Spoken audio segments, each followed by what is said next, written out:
If you feel like your metabolism has slowed down and your body just isn't responding the way that it used to, this video is very much for you. Because I know how frustrating it is as a mum when you feel like you're actually trying but nothing is working.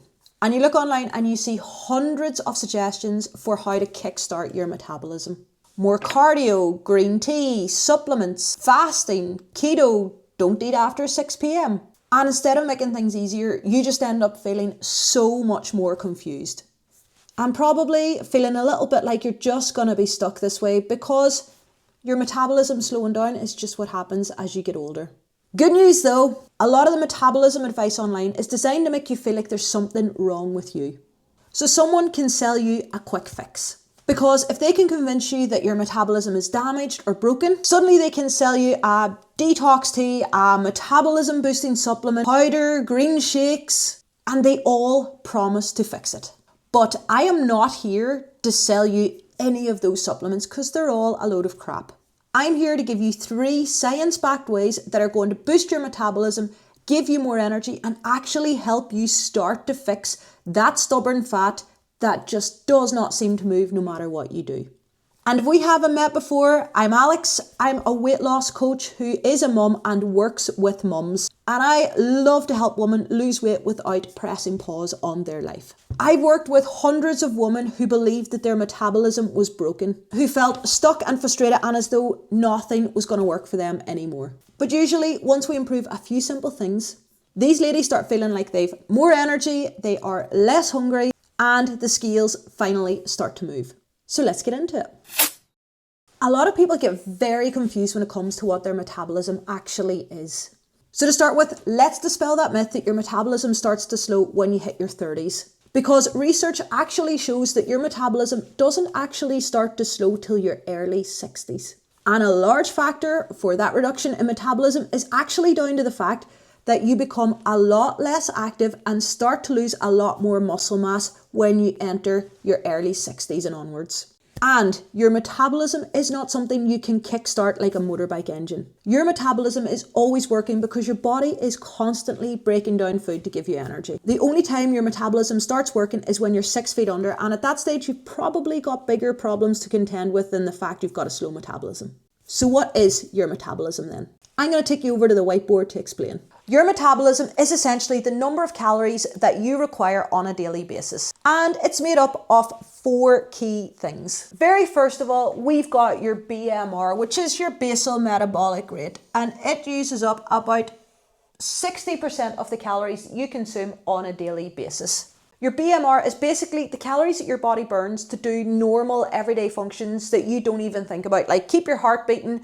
breathing, and even thinking. Second, we have the TEF, or the thermal effect of food, and it accounts for around 15% of your daily calorie burn.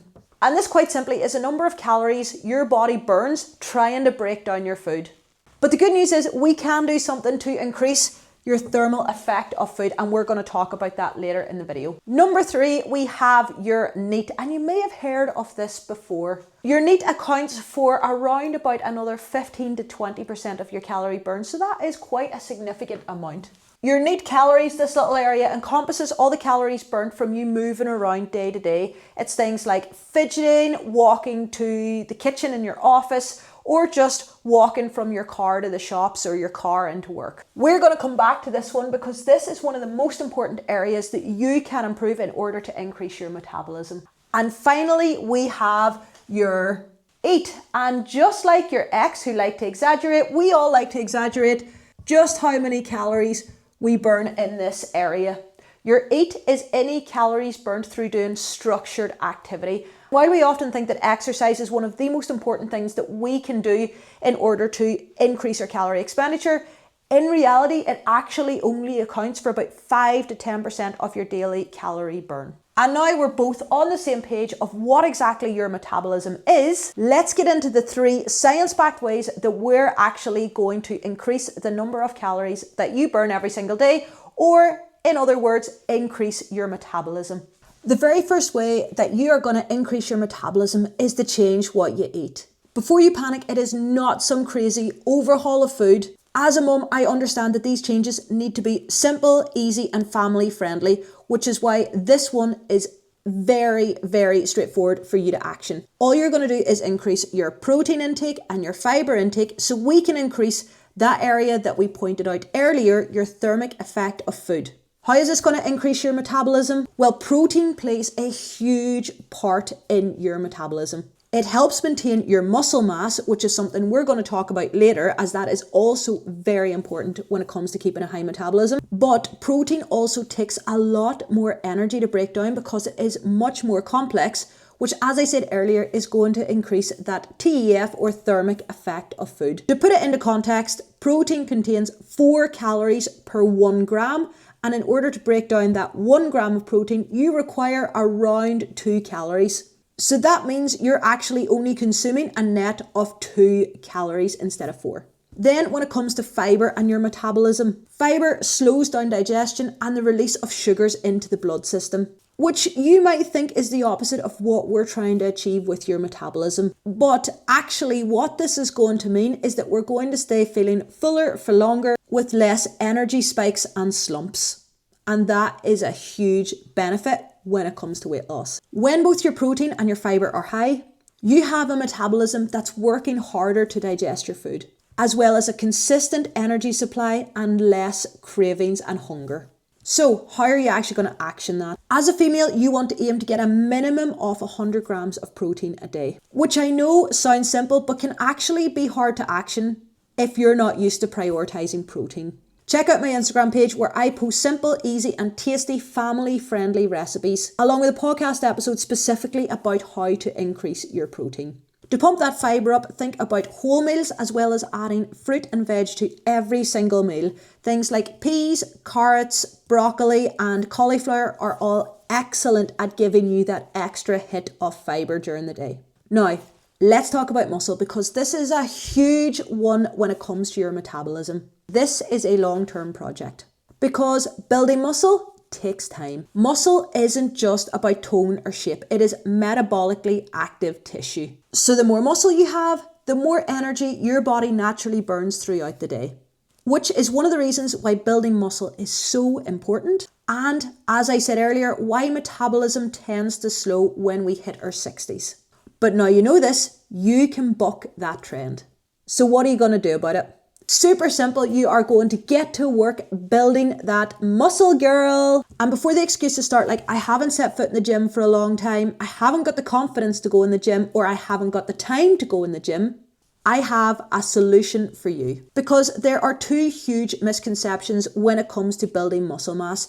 The first is that you have to go to the gym, and the second is that you need to be in the gym for a significant amount of time, like an hour or more. But I can promise you that you do not need either of those 2 things to start seeing results when it comes to building muscle. So many of my clients do 20-minute workouts 3 times a week and see excellent results from this. You get the best bang for your buck in the first 20 minutes of any workout because your energy is high and your muscles are fresh. And yes, you will still get returns after those 20 minutes, but it is very much a case of diminishing returns, whereby how hard you're able to work your muscles significantly reduces as time goes on and those muscles get more and more fatigued. If you'd like to give my 20-minute workouts a go, I've popped a link below for you to get 3 to try yourself at home. Finally, and probably the most important thing you can do to boost your metabolism pretty much immediately is to move more. We are looking at the part of your daily calorie expenditure that I talked about earlier, called your non-exercise activity thermogenesis, or for short, your NEAT. Basically, all that movement you do throughout the day without really thinking. And I know the advice to move more is really earth-shattering stuff, which is why so many people ignore it and then complain when they're not seeing the scales move. It is the easiest, most low-effort way for you to increase your metabolism and burn more calories. In fact, I think it is so important that when a client starts with me, I have them focus on increasing their daily steps before we even worry about trying to build in workouts, because it has a much bigger effect on your total daily energy expenditure than hitting the gym or doing your home workouts a couple of times a week. A lot of women who come to me and say that they can't lose weight the same way as they did before kids and that they think their metabolism is broken are probably moving a significant amount less than they used to, but they just don't realise it. Because now with the kids, a lot of that natural movement that you were doing before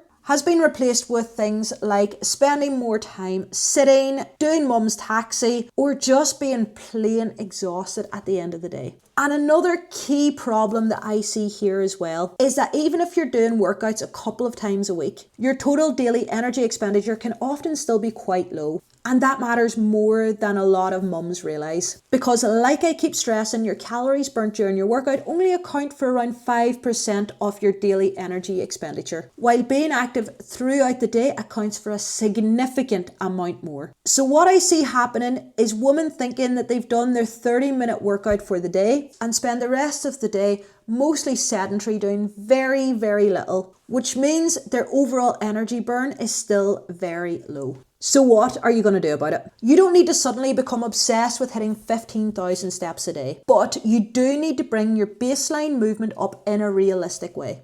I like my clients to hit around 8,000 to 10,000 steps a day, but for some clients that start with me, that is a significant increase from what they are doing day to day when they first start. So instead, we shift the focus to increasing their daily steps by about 2,000 to 3,000 a day, and then building up till they can eventually consistently hit that 8,000 to 10,000 steps a day. So if your metabolism feels slower than it used to and you're worried that you've done some kind of irreparable damage, you don't need to panic. It is all totally fixable by addressing those simple things that I've mentioned before: daily movement, strength training, and increasing your protein and fibre. If this has resonated with you and you're thinking, I don't even know where to start with all of this, that's exactly where accountability changes everything. Inside my coaching, I don't just give you the plan, I help you follow through with it. Because for most people, knowing what to do isn't the problem. It's doing it consistently when life gets busy. You'll have support, structure, and someone keeping you on track so you're not starting again every single Monday. If you're ready for that level of support and to get results like all these women, all the details are linked below. And if you found this video useful, make sure you hit that like and subscribe button.